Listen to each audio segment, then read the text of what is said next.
All right, guys, just want to welcome back to the Everything College Football Podcast. Today I'll be doing a Week 6 preview and prediction for a game going down in the SEC between the Texas Longhorns and the Florida Gators from Gainesville, 3:30 p.m. Eastern Time on ABC. 45.5 total, 7.5 point favorites are the Horns. Getting things started with that Texas offense on the Florida defense. This is a Texas offense in the preseason I said would probably struggle in the month of September, but I think their struggles have certainly even been a little shocking to me as they really weren't able to manufacture a whole lot against San Jose State and then against UTEP back on the 13th of September were even more disappointing.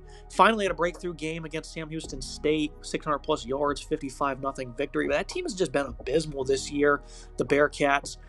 So I don't really know how much of that victory is really a measure of success, because I think it's encouraging definitely that this team's showing some confidence and finally showing that they're a little bit more in sync. But at the same time, we're about to see a significant uptick in defense in the Florida Gators. Back week 1 against Ohio State, they only put up 7 points, got stuffed inside the 2-yard line. The run game all year has really worked well. I think they've been able to stay out of the sticks and showcase some explosiveness as of late. Jarrett Gibson, he's been good for them. CJ Baxter not been involved as much. Christian Clark's been getting a handful of touches. James Simon as well. So the running back room's really been dividing up touches. I think it's going to be the Baxter and Gibson show, though, as you start to enter conference play. Arch, of course, he's been involved with his legs.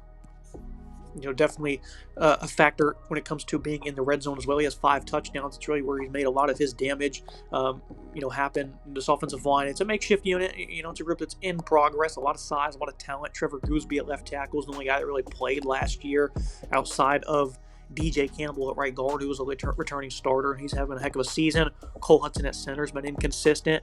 The left guard spot, led by Connor Strofe, has been also a little tad iffy. And Brandon Baker, a highly talented player at right tackle, he's been good, but certainly not great. I mean, the entire group's just going to continue to progress, especially the offensive line. Going on the road now, you want to make sure the communication's in sync. And, you don't want any costly penalties either. For Texas, I think the run game, they'll do solid. This is a group that's been really a mainstay in terms of, production, I guess you could say, the run game. But they've not just been leaning on it a whole lot. They've really been trying to get the pass game going.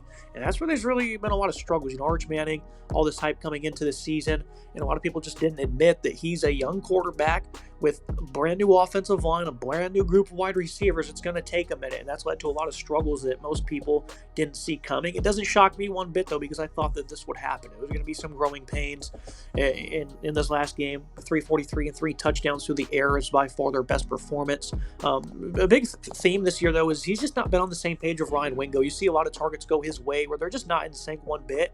He finally had his breakout performance. But again, we're going to reset the zero here, because that was against the Bearcats. Now we're playing a legit SEC defense. We did this showcase that the improvements from the bye week are really going to pay off in terms of finding some chemistry. The only guy that's really been a consistent playmaker is Parker Livingstone at wide receiver, 232 yards and 3 touchdowns. He's been an unsung hero for this team stepping in. As a freshman, it's pretty impressive. DeAndre Moore can be a big-time playmaker for him. Jack Endries has 2 touchdowns. It's a handful of different guys. It's a group that I think has a lot of talent. And you have a lot of younger pass catchers as well, like Aaron Butler, Khaleke Lockett. It just goes on, right? But this is a group that's just not played very well this year when it comes to being in sync, and now it's significantly going to be tested. I certainly have question marks as to how much of that they're going to showcase in this one. I think Stark hasn't really exactly opened up the offense a whole lot either at this moment in time. So you're going to see a lot of different wrinkles. You're going to see them look to get different concepts going, especially at that second level, to spark some explosiveness from this pass game. I think right now it's certainly iffy if they're going to show up or not, and how good they can be. And they're hoping that Quintravion Wisner, of course, can be back at running back. That would lead to them not having to lean so much on the younger guys and more of a by-committee approach. So Wisner, after that hamstring in week 1, should be back, you'd hope. Going up against that Florida defense, it's just been splendid this year. They've been on the field a lot, and they've had to do a lot against some tough opponents, and they've done a great job. It looks like George Gums will hopefully be back at defensive end. He's having a great year. Missed the game against Miami. Caleb Banks, though, on the interior, he's expected to remain out for the foreseeable future, so that's certainly a big loss to their run-stopping unit. Tyreek Sapto is tremendous. Jaden Woods has been stepping up. Cameron James as well has been playing very good across the board. Jamari Lyons on the interior. It's a group that has played very well. This defensive line is impressed tremendously. I know against Miami they had some issues against the run, and they started to get grinded down on in that game, especially in the second half.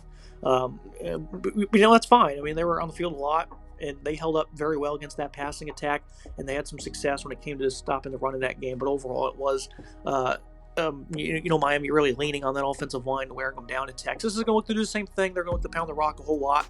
And I think that, Texas, their run game, that is not going to be as efficient as the Hurricanes was by any means. Throughout the year, they've been great against the run. Against USF and LSU don't exactly have the greatest rushing attacks this point in the season. I think for Florida, though, I've been impressed by their linebacking play, because I thought this was the weakest group on their defense. Miles Graham, the young prodigy, has been elite this year. He's been phenomenal against the run, a very efficient tackler. Jaden Robinson alongside him has also been very good and not cracking much. Aaron Childs has been getting on the field. Not as good, not as consistent as the other two guys, but I think the linebackers have been highly impressive. This has been a really weak unit for them for a couple of years now, especially against the run. So if they can continue to play like that and showcase their physicality, then they're going to do well, especially in this game. I think for this secondary, it's a group that's been very, eye-popping. They didn't give up much against Miami, only 160 yards in that game. They were able to snag an interception. Against USF, they ended up giving up that big, 70, 80-yard receiving touchdown that was unfortunate. That was really the only blemish with those two DBs running into each other. That's really the only knock on them this year. I think Devin Moore is a phenomenal corner. Now that he's fully healthy, he's finally showcasing that. Kermani McLean, he's also getting a lot of reps. He's staying focused and getting on the field a lot, and he's been impressive. Dejon Johnson, a little bit more inconsistent, but he's also been holding up well. This is a nice three-man group at corner that has been doing a lot of good for them.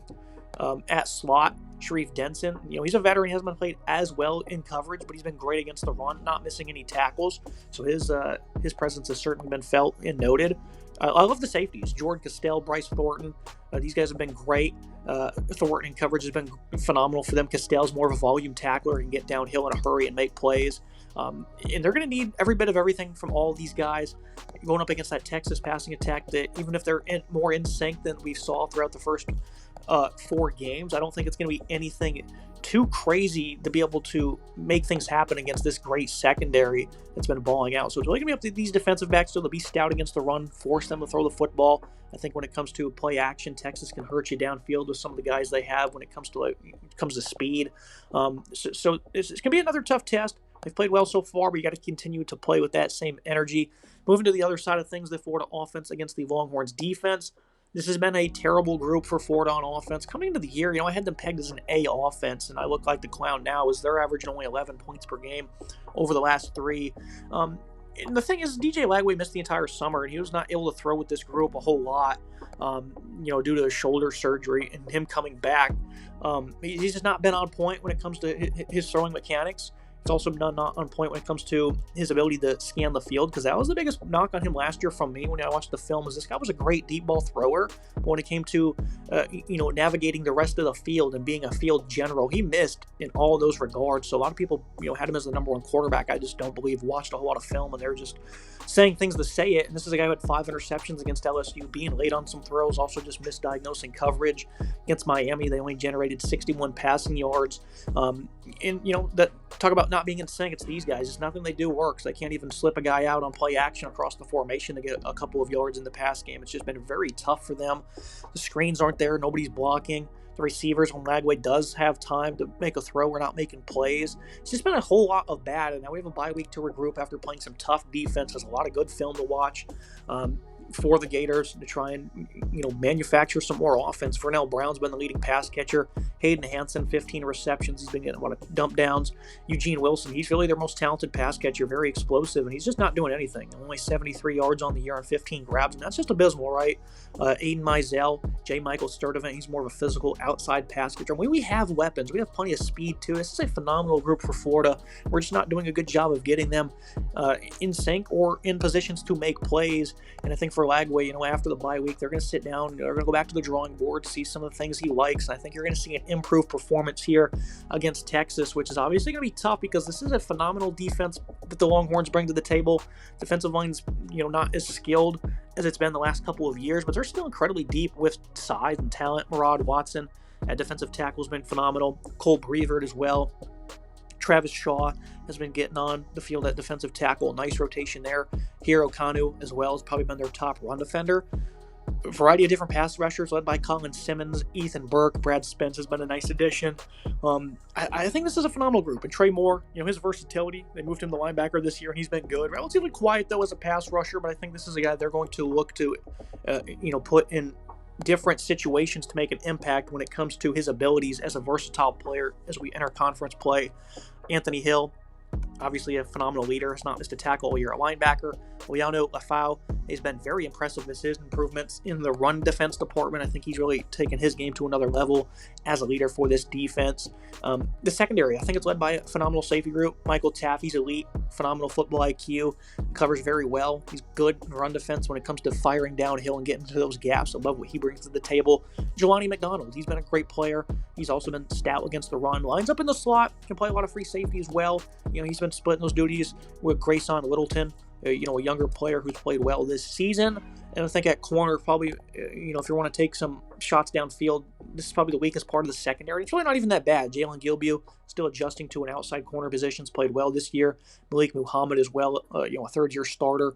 So these guys are really tough to crack, but in those man coverage opportunities, this is a team that can certainly expose you with their speed. You want to see Florida look to get vertical, as they don't have much of a vertical passing attack, it seems. But I think this is a team that has speed, and they can exploit some potential weaknesses. The Texas defense, though, doesn't give up a whole lot of free space. The offensive line for Florida, it's a good unit, right? But they've really been struggling to start the year. I mean, this is a group that returned 4 starters, all veterans. Austin Barber at left tackle, Jake Slaughter at center are the standouts, and those guys have had pretty good seasons. It's everyone else that needs to step up. Kanaja Harris at left guard. You look at right guard, Damian George. And then at right tackle, it's been a real strugglesome spot for them. Bryce Lovett and Caden Jones have both struggled tremendously. So the right tackle spot is going to be potentially where Colin Simmons lines up a whole lot. But I think you might look to see Trey Moore move down to that edge position, and Colin Simmons going against Barber on the left side to really collapse those pockets. So you're going to have to see, Florida do well when it comes to blitz pickups, adjusting to the certain coverages with the certain looks they're going to give you with pass rush, because it might create some man-on-man opportunities, and you want to be able to thrive in quick game, quick slants, curls, hitches. I think that's where Florida really needs to start to progress for this offense to start to get moving, and that can be hard. So with DJ not being the greatest right now with his football IQ, if he's still progressing significantly in that area, it could be tough for them. But overall, Florida, this is a team that's really just been bad. We need to start creating some better concepts, more creativity. The run game's really been non-existent. Jaden Ball is a really good running back. They've just not been able to do much. That one scoring drive against Miami was led by the run game. They were able to stay ahead of the sticks and move downfield. That was it. It's pretty much the only time this year they've had success running the football. That's going to be, that's that for Florida offense on the Texas defense. Moving to the final analysis and prediction. I'm going to take a shot here on the Gators. I really think that this defense has played well throughout the year. I mean, they've played some really tough opponents. I know LSU's offense it's pretty lackluster. It's not as good as we thought. USF, their offense also isn't as good as people think, despite their hot win streak to start the year. And then against Miami, they held the Hurricanes really in check. I mean, that was a really tough test right there, and I think that was really a good measuring stick for how good they've played. And I don't care how bad the LSU offense might seem. 5 interceptions from your quarterback, and you're able to bow up and not give up much. I think LSU had a pick 6 in that game too, so basically they only gave up 2 scores of their own on the defensive side of the ball. So this is a unit that's playing great. I think with the home crowd to their back after a bye week against a struggling Texas offense that I think they've probably established a little bit better chemistry, right, than we saw in the first couple of games, but I don't know how overwhelming it's really going to be. I'm not confident that a game against Sam Houston State, who's terrible, is really going to move the needle much for me for how much your offense has progressed. So I think Florida, they're going to come out and play with a lot of energy. The offense clearly does not need to do a whole lot, and I think they're going to do enough after the bye to create some better opportunities to get these pass catchers involved, some simpler concepts for the quarterback to be able to move the football, and 20 points is obviously very hard for Florida nowadays, but I think they're going to pull the upset victory, and I really think it's because of the home field advantage, and I think being, getting that bye week after a tough start to the year is going to do wonders for them. This is a Florida team I picked to go 9-3, and I picked them to lose 3 games in a row at some point early on in the season. It just happened a little sooner than I thought it would. So Florida has still a lot in front of them with the schedule. They can still make a lot of things happen here. And I think they're going to knock off Texas to get it started with an upset against the Horns. That's going to be it for today's episode. If you guys like, come subscribe. See you next time.